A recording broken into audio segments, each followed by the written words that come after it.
Welcome to the last sessions on stock valuation. We're going to cover the following learning goals. First, we're going to discuss the free cash flow valuation model. Then we'll go look at the book value, liquidation value, and price earning multiples approaches to finding the price of the company. And in the next one, we are going to learn the relationship among financial decisions, return, risk, and the firm's value. So let's begin. Free cash flow valuation model determines the value of the entire company as the present value of its expected free cash flows discounted at the firm's weighted average cost of capital. So this is the first time this term has been introduced. The weighted average cost of capital for now is the cost of debt plus the cost of equity, and the symbol that we are going to use it is WRA. So this is RA. So RD for debt, RS for cost of common stock, and RA is for weighted average cost of capital. Now, why is this the case? It's because in free cash flow model is for the entire company. An entire company is made up of debt and equity and not just one component. Obviously, it is assumed that these two exist. If one is entirely absent, then WACC will be the same. For instance, if the company carries no debt, then we will use RS as the WACC. And if the company has all equity, all debt, no equity, then it will be RD and not RS. But here we assume that the firm has both debt and equity components. In this case, the expected average future cost of funds over the long run would be calculated as VC equals to FCF. Now we replace the dividend with free cash flows. Free cash flows 1 plus RA, we replace RS with RA, and that's for first year. Then we have FCF 2, and then 1 plus RA2, then we have plus FCF all the way to infinity, because we think that we know that a firm exists forever, so we will receive these free cash flows forever. So 1 plus RA infinity. So VC is the value of the company, FCF is the free cash flow expected at the end of the year T and end of year T. So this is expected. These are again probabilistic. And then R is the firm's weighted average cost of capital. Now, because the value of entire company, VC, is the market value of the entire enterprise, that is of all assets, to find common stock value, we must subtract the market value. So we market value of all of the firm's debt and the market value of preferred stock from VC. So VC is the value of the entire enterprise. Now we remove the debt, which is the VD, and then minus VP, the preferred stock. So once these are removed, we get the value of the entire enterprise, which is the value of all assets. The debt and preferred stocks are removed. Debt is obviously the liabilities, but preferred stock are the hybrid or COSI debt equities, COSI debt, and hence it has to be subtracted. Now we can look at this example that the DI wishes to determine the value of its stock by using free cash flow model. The firm's CFO developed the following data. So it's the free cash flows, and these FCFs are given here, and you can see it starts from 400,000 in 2016 all the way to 2020, where this is 600,000. The growth rate of FCF beyond 2020 to infinity is 3%. So this is not a variable growth rate model. Already the FCFs are given for each year, so it's a single payment discounting, as well as we have a perpetuity attached to it. This is the Gordon model perpetuity that we are going to use here now, and then we are going to bring back again and discount it to present value. So weighted average cost of capital, which is 9%, then market value of all debt and preferred stock, and number of share outstanding is given as 3.1 million, 800,000, and 300,000. Now first we are going to calculate the present value of the free cash flow occurring from the end of 2021 to infinity, measured at the beginning of 2021. So for that, first we have to incorporate the growth rate. So we have the value of FCF at 2021, which goes all the way to infinity, and these free cash flows, which is 2021 divided by the average cost of capital minus the growth in FCF. This is, if you remember, this is 3%.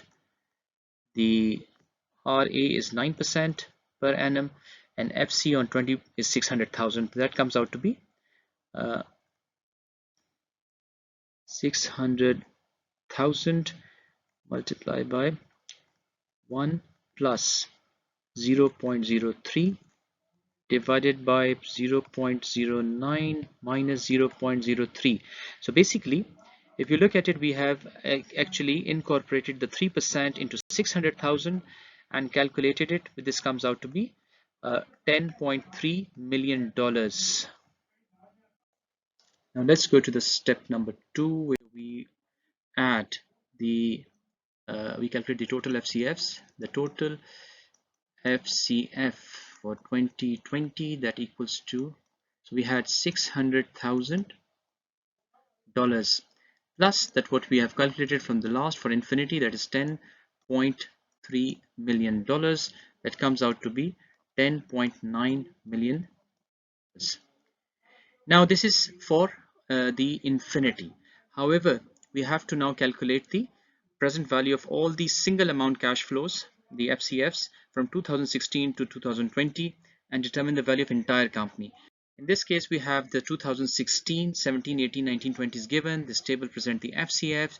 Now you have 400,000, and this divided by 1.09 will give you the amount. So present value of amount will be 3.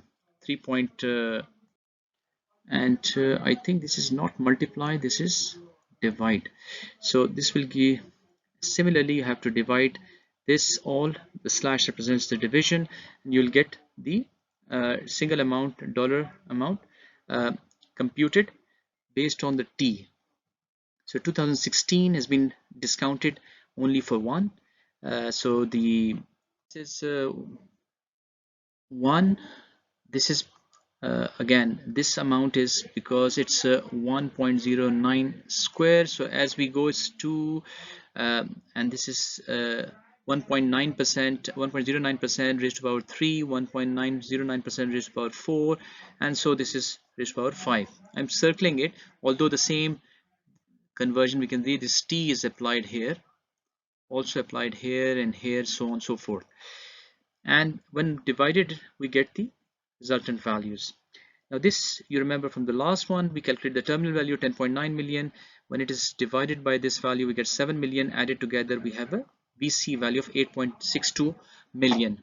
Now we can calculate the value of the common stock by using the formula, which is VS equal to VC minus VD minus VP, and for this we have 8.626, or I can write the whole number, which is 426, and minus $3.1 million, and this is also minus $800,000.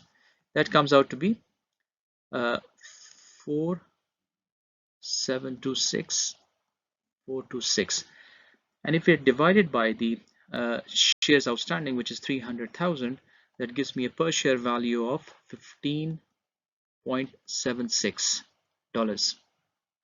This is how we calculate the per share price of the common stock using the free cash flow valuation model. Now let's look at the other approaches to stock valuation. This includes the book value per share. Now book value per share is the amount per share of common stock that would be received if all the firm's assets was sold for their exact book or accounting value, and the proceeds remaining after paying all liabilities were divided among the common stockholders. This method lacks sophistication. Obviously, it can be criticized on a number of ways because it delivers, or it is calculated based on historical balance sheet data, and historical balance sheet data is not of too much of information to reflect the future. It ignores the firm's expected earning potential. Uh, Maybe firms is going to take certain projects which will add value to it, which is lacking in historical balance sheet data. Hence, this will not give us a true relationship to the firm's value in the marketplace. So we can see an example, and at year end 2015, LC balance sheet shows a total asset of 6 million, total liabilities of 4.5 million, and 100,000 common shares outstanding. So the book value will be simply $6 million minus $4.5 million, and then we can have the 100,000 shares outstanding. This gives us $15 per share. Now, next is liquidation per value. Liquidation value per share is better than the book value per share because at least it looks at the amount at which the assets can be liquidated. So it is the actual amount per share of common stock that would be received if all the firm's assets were sold for their market value, liabilities were paid, and any remaining amount were divided among common stockholders. Now this measure is, as I said, more realistic than the book value because it is based on current market values of the firm's assets. However, it still fails to consider the earning power of those assets. So this, if we don't take this into account, this will still give us a better result than the book value approach.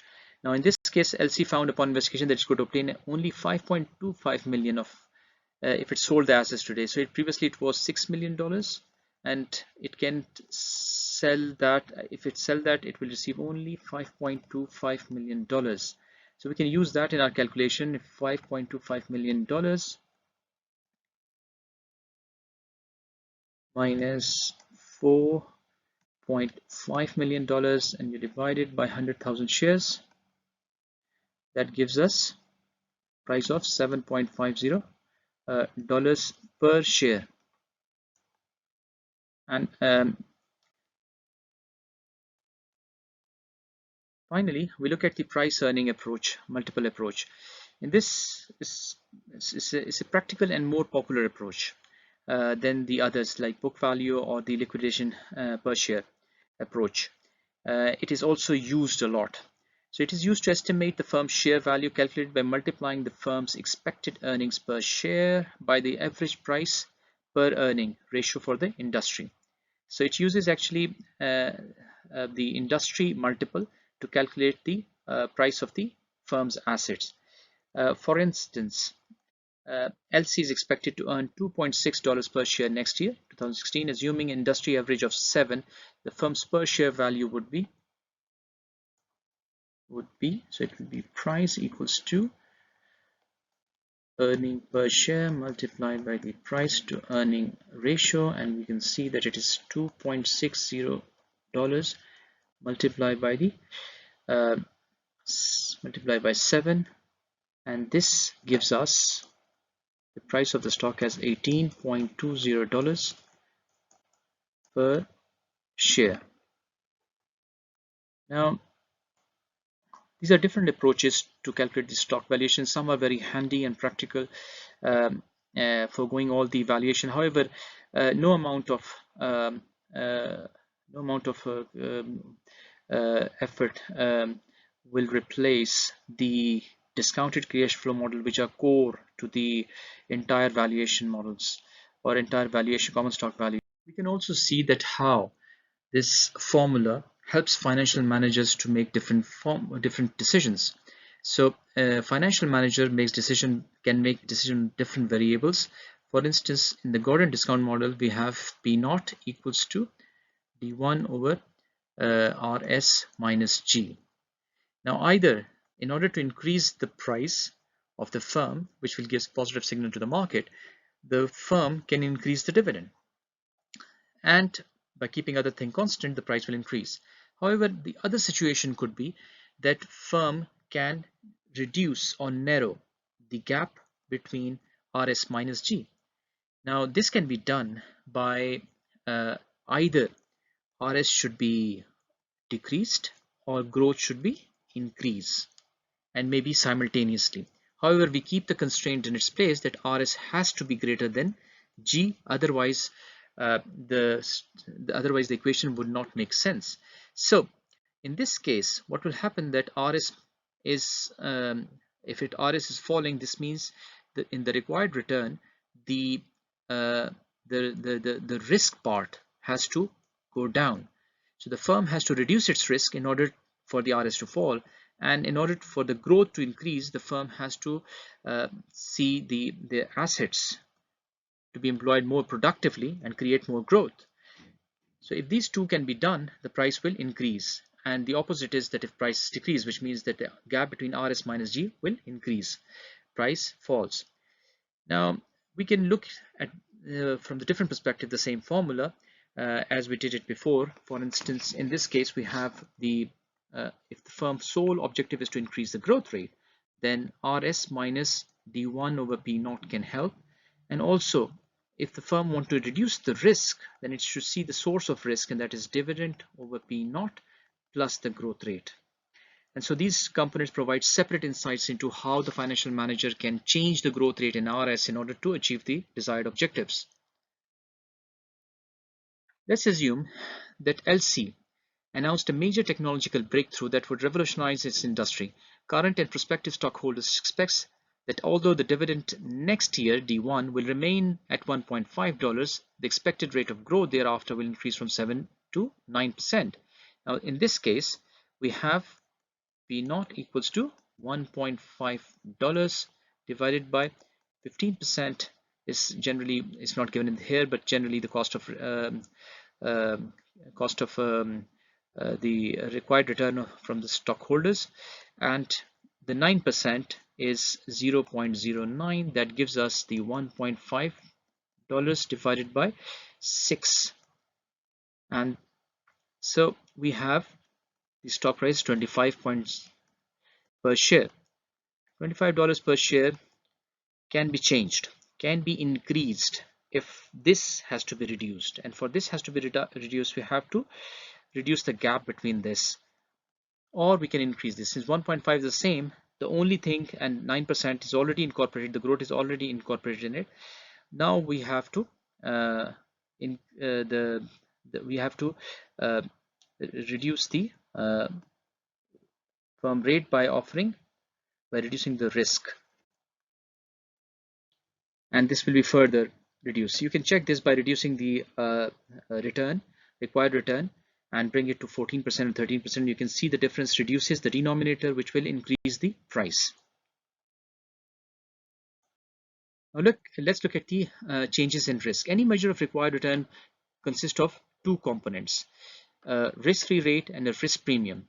So here we have RS equals to the R star, the real return, if you remember from the previous sessions, and then it's inflation, and we mark them as the risk-free rate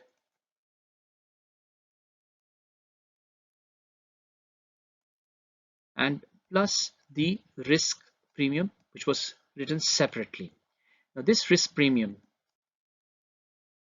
is what is in control of the firm, and if firm reduce the risk premium, it can increase the price of the stock. So any action taken by the financial manager that increases the risk shareholder must bear will also increase the risk premium and required by the shareholders, and hence the required return. Additionally, the required returns can be affected by changes in the risk-free rate even if the risk premium remains constant. And this is because this portion is not in the hands of the firms, and economic changes can affect this part, and hence the risk-free rate can change, and hence the required return will also change. This can be seen from this example, where we assume that the LC manager makes a decision that without changing expected dividends causes the firm risk premium to increase to 7%, assuming that the risk-free rate remains 9%. So, and the new required return on LC stock will be 16%. Let's calculate the price using this information, and we have the same $1.5. It doesn't changes, and then we have the 0.16 minus 0.07, which is the from 9% to 7%. It fell down, while our risk is increased to, required return increased to 16%. Now this 16%, if we compute it, comes out to be 0.09, and that gives us a price of 16.67 per share. So increase in risk premium will cause the price to fall. If we assume that the two changes illustrated for LC in the preceding examples occur simultaneously, the key variable values would be D1, RS, and G. So we'll get D0 is equal to $1.5 divided by 0.16 minus 0.09. This will give us 0.07, and that comes out to be 21.43 per share. So now we have the 16 minus 7 was 16 points. So the previously we calculated 16.67 for the 7% growth rate. Now we have 9% growth rate, and that increases our price to 21, because now the gap is narrowed, which resulted in small value and raised this. So in this session, we learn about the free cash flow valuation model. We look at the book value, liquidation value, and price earning multiple approaches. We've also looked at the and try to explain that how the different variables such as P0 is equal to D1 over RS minus G are used in making financial decisions with respect to return, risk, and the firm's value to and its influence on the price.